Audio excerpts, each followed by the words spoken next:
Okay, I'm done building the tank.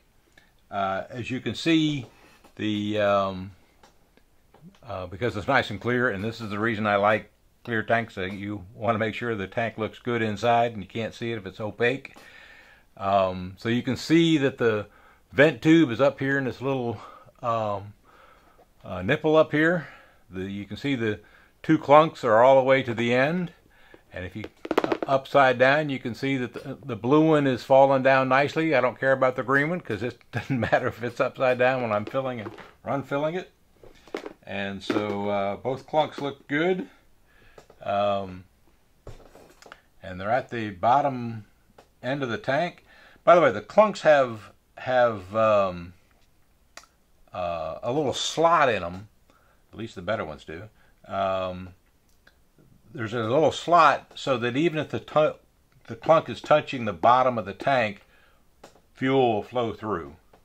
And they are touching the bottom of the tank, but not so much in the center. If they're out to the side, they'll touch the bottom of the tank. In the center, they're just fine.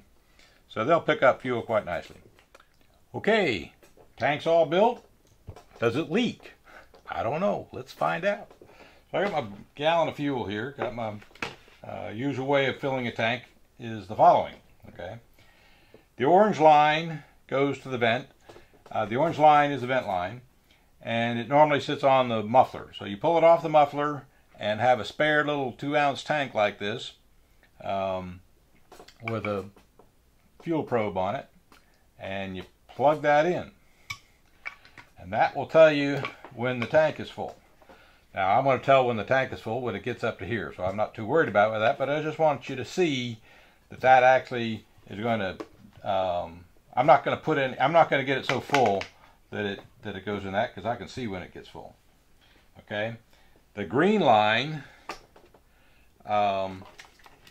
is the fill line, so I'm going to put the green line on the tube that comes from the pump. I got a hand pump. I always use a hand pump. Don't like electric ones. Okay, and then the blue line goes to the carburetor. Now, with the blue line going to the carburetor, you really don't. There's going to be pressure in there, and it's going to force pressure into the carburetor, and you don't really want that. So, before I fill the tank or refill it, I take a pair of forceps and I pinch off that line so that no fuel gets out to the carburetor. So, hope you can see this. Let me set this up on a little block of wood so you can see it better. How's that? Nope. Okay. How's that? Okay, that looks better. All right. So here we go. Cranking away.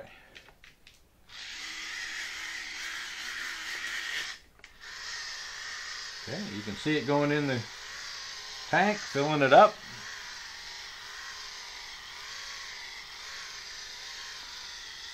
Looking good. I want to get it all the way to the top and then check for leaks.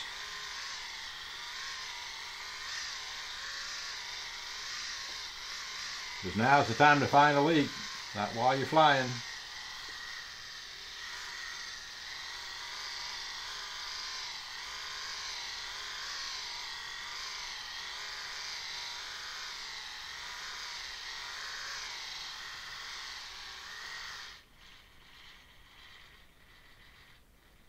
Okay, almost full. There we go. All right, so that's full. Now, I'm not going to pump any into here, but if it did, it didn't matter. So, going to sit here for a little while, shake it, turn it upside down, and here, I'll just turn it upside down here.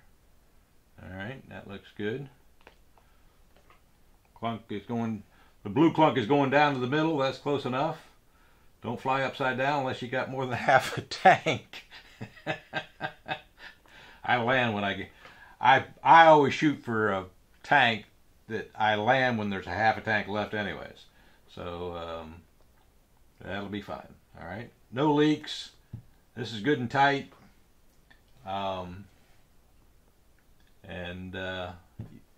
If you want to watch me uncrank it, watch this. Now I'm going to not make you watch it. Okay, it's not leaking. Thank you very much.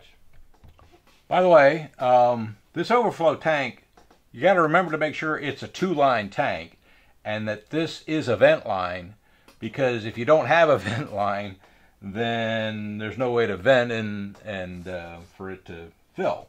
So make sure you have a vent line.